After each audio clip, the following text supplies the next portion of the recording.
الحمدللہ رب العالمین والصلاة والسلام علی سید الانبیاء والمرسلین وعلی آلہ واصحابہ اجمعین۔ میں مولوی صدیق اکبر یوٹیوب چینل اسرا ٹی وی سے۔ مولانا تھانیسری کا بیان ہے، مجھ کو اپنی اس وقت کی کیفیت خوب یاد ہے کہ میں اس حکم پھانسی کو سن کر ایسا خوش ہوا تھا کہ شاید ہفت اقلیم کی سلطنت ملنے سے بھی اس قدر مسرور نہ ہوتا۔ میرے بعد مولانا یحییٰ علی صاحب کو پھانسی کا حکم سنایا گیا۔ میں نے مولانا یحییٰ علی صاحب کو بھی نہایت بشاش پایا۔ مقدمے کے باقی ملزمین کو عبور دریائے شور کا حکم سنایا۔ اس دن پولیس والے اور تماشا بین مرد اور عورت بکثرت حاضر تھے۔ ضلع امبالہ کی کچہری کا تقریباً تمام احاطہ بھرا ہوا تھا۔ پولیس کپتان پارسن میرے پاس آ کر کہنے لگا، تم کو پھانسی کا حکم ہوا ہے، تم کو رونا چاہیے، تم کس واسطے اتنا بشاش ہو؟ میں نے اس کو چلتے چلتے بولا کہ شہادت کی امید پر جو سب سے بڑی نعمت ہے، تم اس کو کیا جانو؟ 2 مئی 1864 سے پھانسی کا حکم سنانے کی تاریخ سے 16 ستمبر تک ہم پھانسی گھروں میں بند رہے۔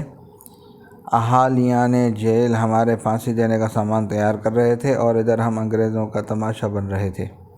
سزا صاحب لوگ اور میم ہمارے دیکھنے کو پھانسی گھروں میں آئے تھے، مگر بخلاف دوسرے عام پھانسی والوں کے ہم کو نہایت شادان و فرحان پا کر یورپین زائرین بہت تعجب کرتے۔ اکثر ہم کو پوچھتے تھے کہ تم کو بہت جلدی پھانسی ہوگی، تم خوشی کس واسطے کرتے ہو؟ اس کے جواب میں صرف اسی قدر کہہ دیتے کہ ہمارے مذہب میں خدا کی راہ میں ایسے ظلم سے مارے جانے پر درجہ شہادت ملتا ہے، اس واسطے ہم خوش ہیں۔ سزا میں تبدیلی۔ یہ تھا پھانسی کے حکم کا استقبال۔ اب سزا میں تبدیلی کی بھی حیرت انگیز داستان سنیے۔ مولانا جعفر صاحب تھانیسری فرماتے ہیں، اب اس مقلب القلوب کی ظاہری کارروائی سنیے۔ جب بہت سے صاحب اور میم ہم کو پھانسی گھروں میں نہایت شاداں و فرحاں دیکھ گئے تو یہ چرچا سب صاحب لوگوں میں پھیلا۔ تب ان صاحب لوگوں نے، جو ہمارے جانی دشمن تھے، یہ خیال کیا کہ ایسے دشمنوں کو منہ مانگی موت، شہادت جس کے واسطے وہ ایسا خوش ہو رہے ہیں، دینی نہیں چاہیے، بلکہ ان کو کالے پانی بھیج کر وہاں کے مصائب اور سختیوں سے ہلاک کرنا چاہیے۔ چنانچہ صاحب ڈپٹی کمشنر امبالہ 16 ستمبر کو پھانسی گھروں میں آئے اور چیف کورٹ کا حکم ہم کو پڑھ کر سنایا کہ تم لوگ پھانسی کو بہت دوست رکھتے ہو اور شہادت سمجھتے ہو، اس واسطے سرکار تمہاری دل چاہی سزا تم کو نہیں دے گی۔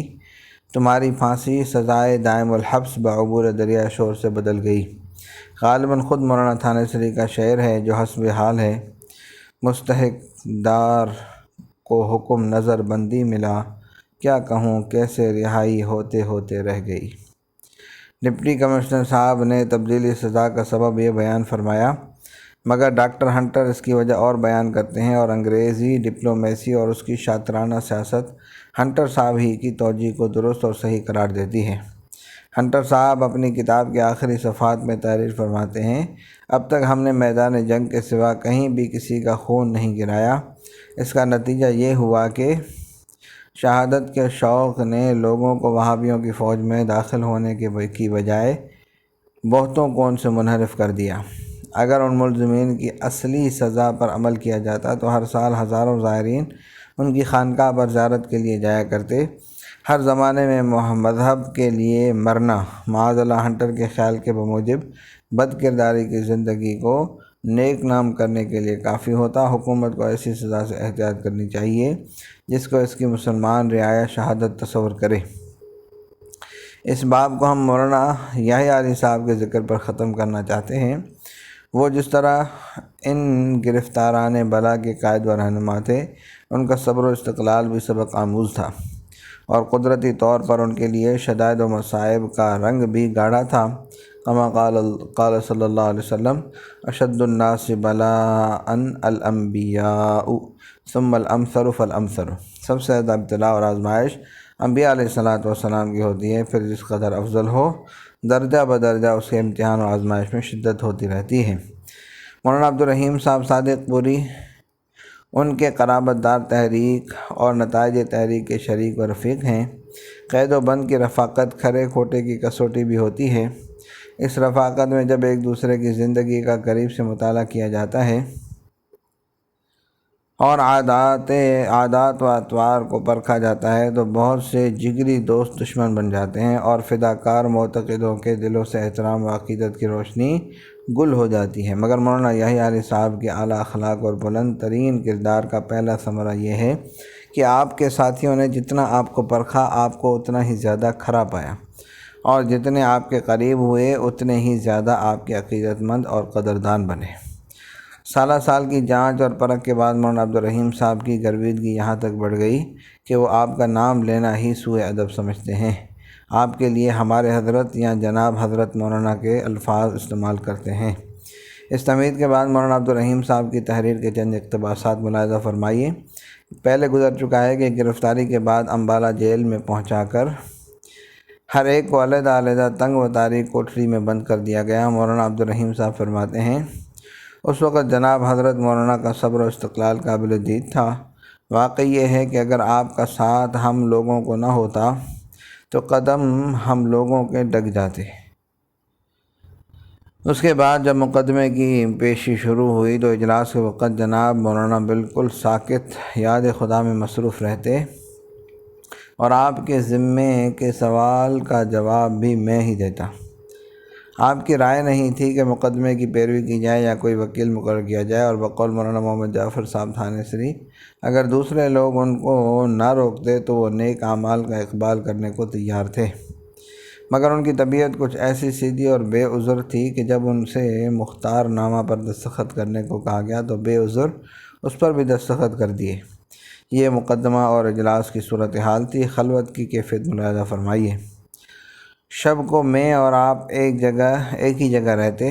آپ پچھلی شب حسب معمول نماز اور دعا وغیرہ میں مشغول رہتے، اور اکثر اشعار عاشقانہ، دیوان شاہ نیاز و حافظ وغیرہ کے پڑھتے، اور ایک نہایت وجدی کیفیت آپ پر طاری ہوتی۔